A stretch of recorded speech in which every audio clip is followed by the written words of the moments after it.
हरिः ॐ नमस्ते अस्तु भगवन् विश्वेश्वराय महादेवाय त्र्यम्बकाय त्रिपुरान्तकाय त्रिकाग्निकालाय कालाग्निरुद्राय नीलकण्ठाय मृत्युञ्जयाय सर्वेश्वराय सदाशिवाय श्रीमन्महादेवाय नमः।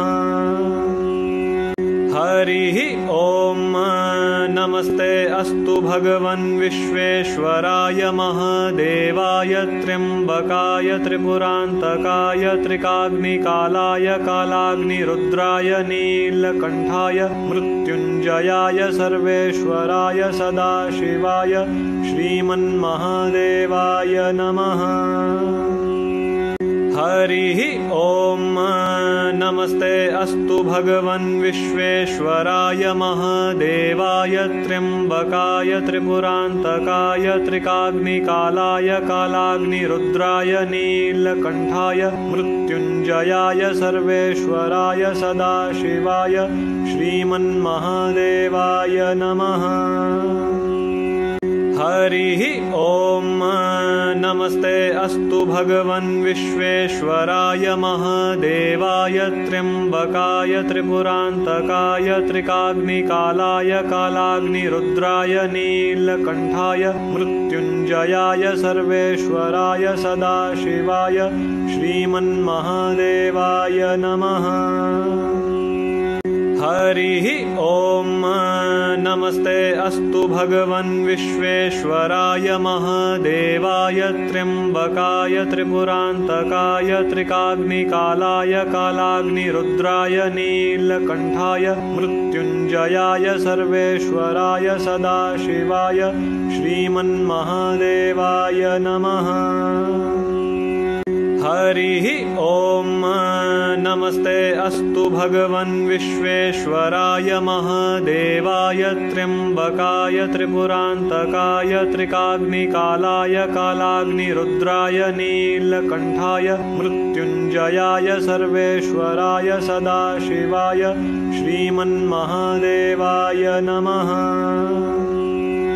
हरिः ॐ नमस्ते अस्तु भगवन् विश्वेश्वराय महादेवाय त्र्यम्बकाय त्रिपुरान्तकाय त्रिकाग्निकालाय कालाग्निरुद्राय नीलकण्ठाय मृत्युञ्जयाय सर्वेश्वराय सदाशिवाय श्रीमन्महादेवाय नमः।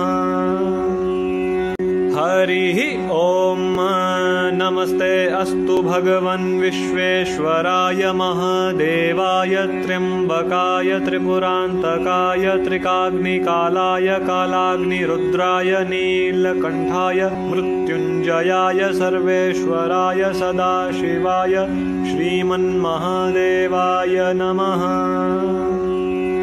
हरिः ॐ नमस्ते अस्तु भगवन् विश्वेश्वराय महादेवाय त्र्यम्बकाय त्रिपुरान्तकाय त्रिकाग्निकालाय कालाग्निरुद्राय नीलकण्ठाय मृत्युञ्जयाय सर्वेश्वराय सदाशिवाय श्रीमन्महादेवाय नमः। हरिः ॐ नमस्ते अस्तु भगवन् विश्वेश्वराय महादेवाय त्र्यम्बकाय त्रिपुरान्तकाय त्रिकाग्निकालाय कालाग्निरुद्राय नीलकण्ठाय मृत्युञ्जयाय सर्वेश्वराय सदाशिवाय श्रीमन्महादेवाय नमः। हरिः ॐ नमस्ते अस्तु भगवन् विश्वेश्वराय महादेवाय त्र्यम्बकाय त्रिपुरान्तकाय त्रिकाग्निकालाय कालाग्निरुद्राय नीलकण्ठाय मृत्युञ्जयाय सर्वेश्वराय सदाशिवाय श्रीमन्महादेवाय नमः।